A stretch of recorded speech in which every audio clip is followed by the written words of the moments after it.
Welcome back to my channel mga kabatang. Meron naman po tayong project, Sparger. Panoorin po hanggang matapos ang video. Paki-like po muna at pindutin na rin ang subscribe at notification bell para lagi kayong updated sa mga bago kong video. Sa totoo lang mga kabatang, mahirap talaga mag-divide itong mga gear na ganito. Kasi pag hindi mo na pag-aralan yung mga pag-divide niyan sa dividing head, ay hindi mo alam maggawa. Pero ang dividing head naman 40:1. Doon mo madidivide yung ngipin kung ilang ngipin siya.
Kung mapapansin nyo mga kabatang dito, ang gamit ko ay fly cutter lang. Na-imbis sana ay yung module cutter. Eh wala nagtitipid ang boss ko, kaya pa naman daw sa fly cutter. Kaya ayan, fly cutter lang talaga. Wala tayong magagawa. Samantalang pag module cutter mga kabatang, mga 2 pasada lang yan, tapos na. Eh fly cutter lang yan, carbide. Hindi siya pwedeng lakihan ng kain, tuklap agad yung carbide ko. Ayan napapansin nyo, pabalik-balik lang yan. Pero palalim ng palalim hanggang sa maabot yung root diameter niya. Mga ilang balik na lang yan, di tapos na. Maya-maya lang. Wow!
Ayan mga kabatang, mga isang ikot na lang yan, matatapos na rin.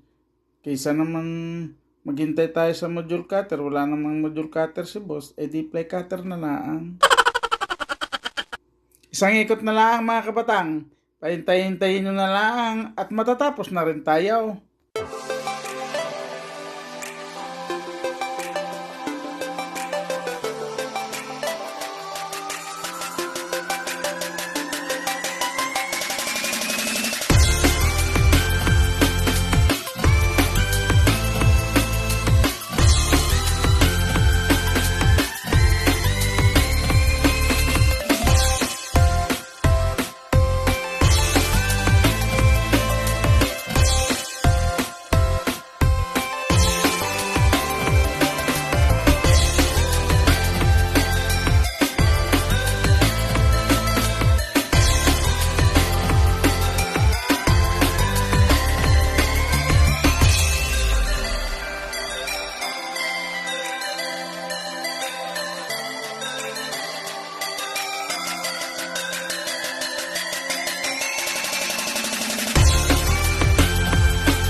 Kaya nga pala mga kabatang, huwag niyo po kalimutang i-like and share.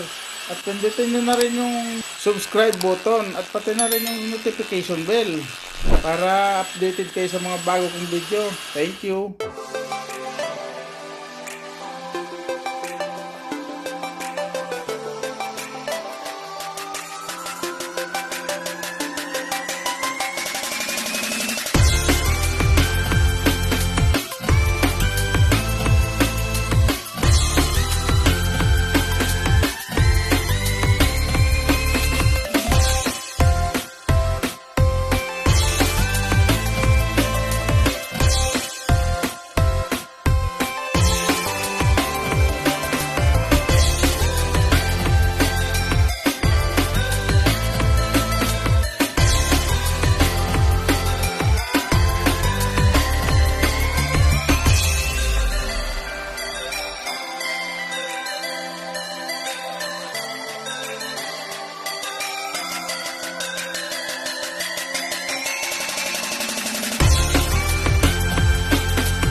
Ito na ang hinihintay nyo mga kabatang, ang katapusan ng paggawa ko ng Sparger. Ayan po, ayan. Thank you for watching. Bye-bye!